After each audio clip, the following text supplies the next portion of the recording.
Joshua, you ready to do this? I am. All right, man, here we go. So 5, 4, 3, 2, and 1. All right, folks, welcome back to the podcast. I am very excited to have as my guest today, Joshua Cameron. Joshua, welcome, sir. Thank you so much, Guy. I really appreciate it. So Joshua is a combat veteran who specializes in helping those who are caught in a life of chronic pain, whether that be emotional or physical. He helps them heal through the healing, the spirit, and following Taoist principles of inviting flow where there are blocks in our energy. Joshua spent over 10 years in the medical field, from combat medic in the Army to pediatric medical research and data analysis at the University of Utah. All right, Joshua, welcome, man. Before we get going, share with our listeners where you're from originally and where you are currently. Okay, well, that's easy because I'm originally from Utah and I'm currently in Utah. Now, Okay. I moved around a little bit. At 19, I joined the Army, then spent 4 years over at Fort Campbell. If you're familiar with the Screaming Eagles, right? If you ever seen like Band of Brothers TV show with Tom Hanks, right? That was the Screaming Eagles. So that's where I was. And then, spent time over, overseas at, multiple war zones. And then after that, spent 7 years in Indiana, but then made my way back to Utah at the end of 2010. All right. So how the heck did all this start for you? So it's a kind of a long story. And so I'll try and bob and weave my way through it. But I think a lot of how this started was really by, you'd mentioned about my spiritual, path a bit. And in order to have a spiritual path, I actually started on an anti-spiritual path.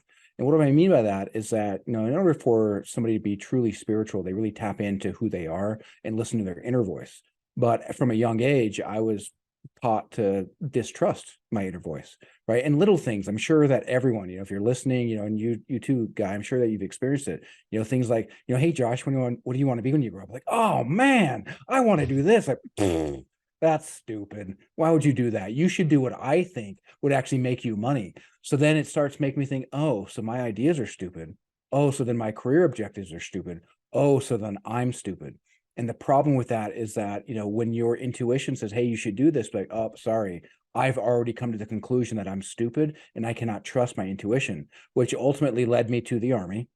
Because at 19, people are like, Josh, what are you going to do? You're an adult now. What are you going to do? What are you going to do? And I was like, ah. And so I joined the Army without any real idea of what I wanted to do when I grew up, right? Quote unquote. And it could have easily been perceived as a mistake. In fact, the 4 years that I was there, it was like, what did I do to myself? But what's amazing now is that since I have the grace to look back fondly at myself and not be like, right, to myself, I can then look and see like, oh, even if I was listening to other people and I wasn't trusting myself, I still put myself there willingly. And even though I joined, this totalitarian environment with an outrageously sized chip on my shoulder, that was still me. That was, still I did that, right? It wasn't the best environment for me, clearly. But what it did is it allowed me to create obelisks in time that I can then look at and be like, oh, hey, Josh, this is what happens when you get in your own way. And this is what happens when you think you're the smartest person in the room, right? I joined as an angry teenager, and it took me several years in my 20s to get out of that angry teenager phase. And this is what happens when you put yourself somewhere willingly and then completely resist it, right? Carl Jung says that which you resist persists. I resisted the angst. I resisted the fact that I was, in this totalitarian organization. So what happened? Well, then I was controlled even more. Right, because if you don't follow orders, well, then guess what? Well, they're going to go ahead and start taking your money. They're going to start doing all sorts of things. And so it was a real benefit for me, though I didn't see it at the time. And so I think that was the start of it. I appreciate that and appreciate you sharing that. And, what you said initially about trusting oneself and listening to oneself is profound. I mean, it's huge. I think a lot of people experience that on a day-to-day. Joshua, to this day, I'm still struggling with, listening to my gut, listening to my authentic self and trusting that. And it's something I'm still working on. So you said you grew up in an environment like that. Yeah. Now, was that via both parents, or are you speaking like specifically in your home environment, or just in your cultural environment as a kid? I mean, or great both? questions. Great questions. Now, really both. And so in my home environment, right, my dad checked out when I was 2, got divorced, and then really didn't have a whole lot of influence. I saw him like maybe once a year, even though he lived like 30 minutes away, see him maybe once a year. Well, And my mom was, in a, God bless her now, but, was, is a, flawed person just like us all, and was, drowning at the bottom of a bottle, and was married to somebody who was a tyrannical, alcoholic. And what I learned, at a very young age is that just like in Jurassic Park, the tyrannosaur doesn't see you if you don't move. Now, the problem with that is that when I went to school, well, guess who gets picked on? The kid who doesn't move, the kid who's shy, the kid who doesn't stand up for themselves. So the very survival mechanisms that I employed to keep myself safe from the tyrannosaur blew up in my face disastrously at school. So then that further instilled like, hey, I apparently everything I do is wrong. And so well. it created this animus between my, outer self and my inner self. So you go to the army, and how are you working through this in the army, or what's your experience while you're there? I wish I had the presence of mind to be able to work through it, but I just wasn't mature enough. I could easily say, well, hey man, I had no prefrontal cortex, right? So Right. I was relatively brain damaged, so leave me alone. But I just didn't have the maturity, right? Because I was so caught up in this paradigm that I'm wrong. Well, then it just like a dog who's leashed outside all day long. Well, I snap at everything, right? And so there was a lot of innate trauma that was really bound up inside of me. It caused a lot of, mental, anguish and pain, and really caused me to be in my way quite often. So how do things unfold, such that you start to become aware of what's been going on and what is going on at that time? Well, really, it starts off with, I'm a huge fan of Jordan Peterson. And even before I met him, I was really employing a lot of philosophies that he talks about, which one of those is allow yourself to do something stupidly, right? I mean, because what the hell do we know, man? Right. And Right. if I'm trying a new adventure, right, and I go out and I try it, well, if I give myself the allowance to do it stupidly, well, one, I'm not going to take it, overly seriously, when I fail, because chances are stupidity is not going to succeed. But it's going to give me valuable data. And that valuable data is going to allow me to be able to then say, okay, well, this worked, but that didn't. Okay, well, this worked, but that didn't. Okay, well, how do I then start getting more successes? And I was working in pediatric medical research, at the time, you know, Donald Trump became elected, and I was working around a lot of women, and there was a big uproar, and it really it galvanized me to be like, dun, dun, dun, look at me, I'm gonna hop on my white horse and I'm gonna ride into town, and everyone's gonna be like, hooray, here's Joshua. Um, and while I felt good, I did a lot of things really stupidly. And I was out there like, okay, well, what do I see working? Okay, in politics, what I see working is people say a bunch of loud things, and then they get seen. Okay, well, what if I try that and do a bunch of loud things? And what happened was eventually I got to a point where I'd be talking to somebody and be like, well, guy, it looks like you don't quite understand what I'm saying, or in fact, maybe you disagree. So it must mean that I need to raise my voice a little bit louder in order to show just how right I actually am and just how Mhm. superior my thoughts are. And so I really walked around a while with my head up my fourth point of contact without realizing it. Um, but what it did is it gave me the benefit of putting myself outside my comfort zone so I could grow. And then eventually when I grew, well, I had to pop my head out of my butt. And when that happened, it really took kind of my world falling apart at that point because, Carl Jung has this idea that which you resist persists, right? The very people who say that they are against authoritarianism become very much authoritarian, right? The same way that a NASCAR driver, if he doesn't want to crash into a wall, doesn't look at the wall, right? He's driving, he looks at where he wants to drive because where we look, right, we magnify our focus. And wherever Mhm. it is we look, well, that's the direction of travel that we're going to go in. And I didn't realize that until I met a man by the name of Peter Sage. You ever heard of him? I don't think so. So he's a serial entrepreneur. He's just a leading, resource on consciousness, neuroscience. I mean, just amazing guy. Born in Leicester, England, And, I went through his mentorship, and, had him as a mentor, and it taught me so much about my own internal design, why it is I do what I do, why I think what I think. And it was in that process that he actually introduced me to a mentor of his, who I thought was the most bizarre person in the world. Right, here's this guy saying that he's this spiritual healer. It's like, okay, dude, you're a spiritual healer, huh? Okay. Um, and but up until that point, I was really tuning into Sadhguru, if you're familiar with Sadhguru. Mm-mm.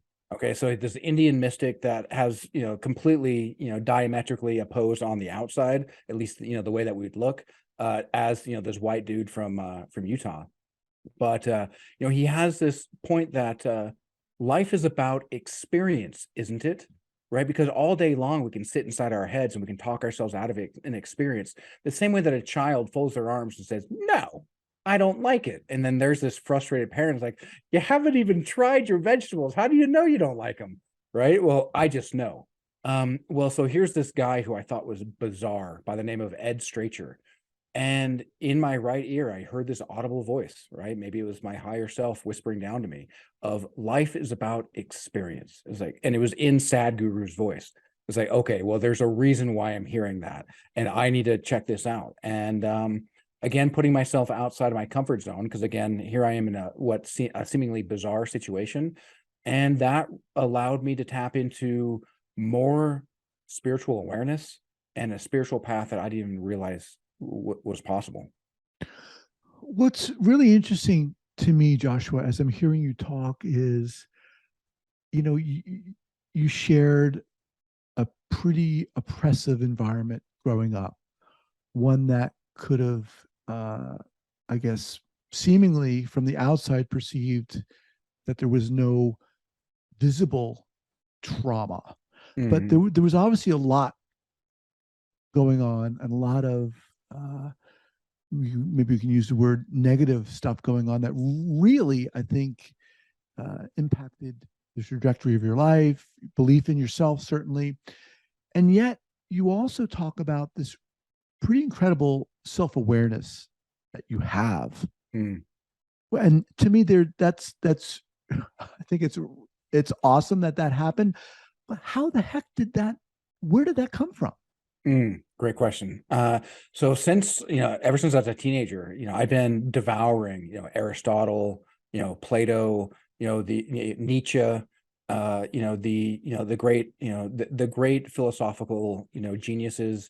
And in many ways it was above my head, right? Especially reading Nietzsche as a as an 18 or 19-year-old. It's just like, I get that these are words. And and it was They're almost supposed like to, it right? was almost like a Zen koan, if you're familiar with Zen Yeah, koans. yeah, yeah. Yeah, because Zen koans don't really make sense as you read them. They're supposed to make intuitive sense as you read it, in the same way that somebody tells a joke and then you laugh, right? You just get it. Yeah. And in many ways I find his philosophy like that. And so it took me a lot of years of, okay, reading, okay, this is what I think that they mean. Let me go ahead and adopt that way of thinking and looking at the world in this lens. And then it, through, I guess, the law of attraction, I really attracted things into my life that allowed me, gave me the opportunity to see, hey, do you actually believe what you think you believe? Right? Do you Mhm. actually know what you believe? And as I experienced these things, it really allowed me to look further into myself, whether I realized it or not, in order to really cultivate what it was that I wanted. Wow, that's a really, I think, powerful position to be in, and I think a lot of us could benefit from having that kind of insight. Looking at, being aware of our belief systems, our paradigms that we're running on a daily basis. All right, so how did you get to a point? First of all, let me remind everyone I'm speaking with Joshua Cameron. How did you get to a point, Joshua, where you said to yourself, right, I want to start helping people or working with people to help them along their journey? So that's a slightly complicated question, because I thought I was helping people when I was out doing my political activism. And what I mean by that is that I suspended and just kind of, you know f- forwent anything that needed work in my internal life. I just allowed my life to basically fall apart because look at me, right? That's kind of what the martyr does. The martyr says, hey, even though my life is falling apart, look at the good that I'm doing for you, which is complete BS, right? The idea that you change yourself and change the world is probably the truest statement ever, because if we don't put the oxygen mask on ourselves first, we're going to pass out and we're not going to be able to help anyone. And as much good as whether I was doing good or not, if I'm not taking care of myself, well, I'm gonna collapse out of exhaustion, right? I'm gonna Hmm. collapse because my life is falling apart. And so it really was the examination of my internal belief system, right? Again, who am I? Who do I want to be? And when I first started tuning into Jordan Peterson, right, the ability to suspend my disbelief in order to entertain an idea, right? It was Aristotle who said that it's a mark of intelligent mind to be able to entertain a thought without accepting it. Right? Just because you say something doesn't, I can certainly be skeptical, but what if I verify it? Right? Hmm. What if I don't just, fold my arms and dogmatically say, well, I think this is silly, therefore I'm just going to assume these vegetables taste gross, right? Hmm. Just like a little kid. Um, and so, with that, as I started examining, who I was, Jordan Peterson had this idea that probably the best thing that you can do for yourself is to create your highest ideal of goodness of which you can conceive and then become it, right? Make yourself worthy of it by becoming it. And when I started playing with this idea, I actually had a vision pumped in my head of a podium. And that podium was obvious that it was at a church. It was obvious to me that church was a Mormon church because I live here in Utah. But I was like, well, wait a minute. I get from this vision that I should be speaking from the business end and addressing people, but I'm like agnostic at best and kind of thinking atheist. Like I certainly don't believe in an entity as God. How the heck am I going to be able to address, like, how is that even possible? And by, just speaking with some friends, come to find out, oh, well, that's interesting. Every first Sunday of every month, there's this fast and testimonial meeting that the LDS have, that where anybody who shows up can go up and share their thoughts. Anybody, huh? Interesting. And so I went up there and started just sharing my thoughts. And by the third month of being there, I created an editorialized version of my highest ideal of goodness, which was Gandalf. But not Gandalf in the sense of, you shall not pass, which is awesome and all. But the Gandalf who shows up to hang out with hobbits that everyone else dismisses, sees them as useless, and yet the hobbits saved the entire Middle Earth because their love of life and their love for community actually inoculated them against, protected them against the pervasive evil, which was Sauron. And so Gandalf's love for humanity and love for connection, right? That's what I saw as my highest ideal of goodness. And well, here I am. So give us an example of the work you do. What does it look like specifically? Obviously, you don't have to use names, but walk us through. Sure. So I have a client right now who came to me in tears. This person has been they got in a car accident 20 years ago. They, smashed their ribs up. Their ribs are still hurting from 20 years ago, or at least were. And now they had bone spurs in their spine. They, trauma in their mind, and a swollen lymph node in their body because their lymph system isn't working. She was told that her liver was blocked. I don't necessarily know exactly what that means, but just going off of what she was saying. And as I, was talking to her, first I have to find out, like, is this something that is just like a passing, interest? Like, yeah, I kind of want to heal, or, oh my God, like I need to be able to heal. Right. How serious is it for you? Because, if it's not serious, you're just not going to pay attention. Right. Mhm. And, almost like a football player who thinks too much of their abilities and they don't really involve themselves. Right. They're just not really that interested. They're not checked in. They're not listening to the coach. And so I have to find out, hey, are you even coachable?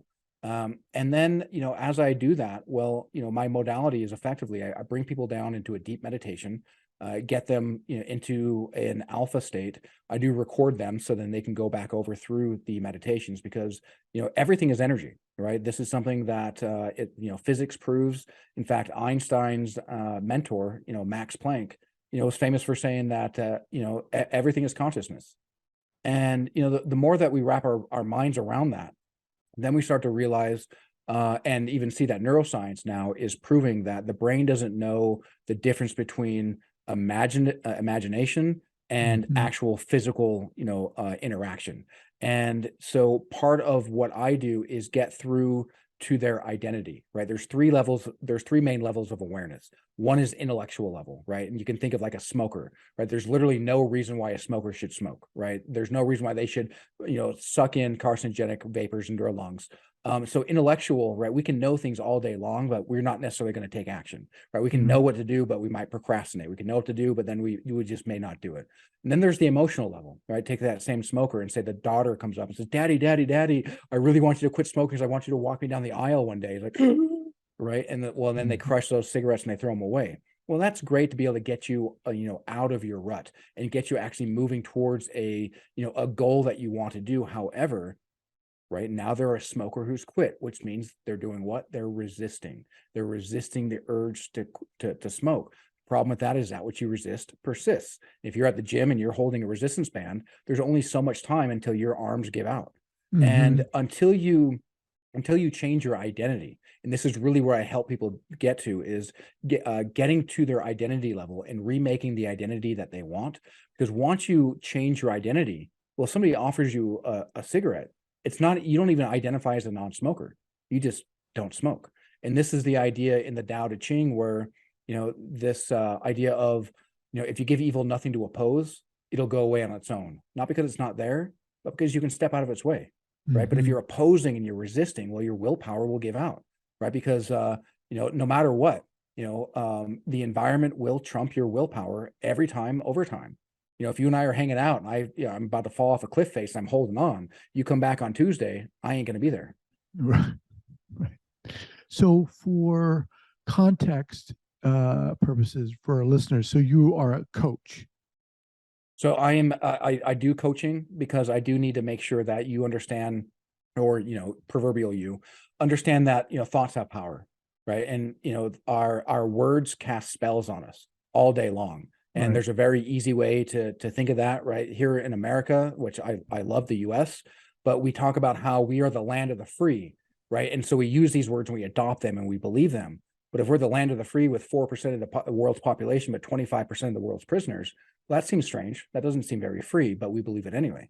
And so, whatever words we tell ourselves, right? Bruce Lee was famous for saying that to watch the language that you use, with yourself, because your body can't help but listen. And if we are breaking ourselves down in the mind, right?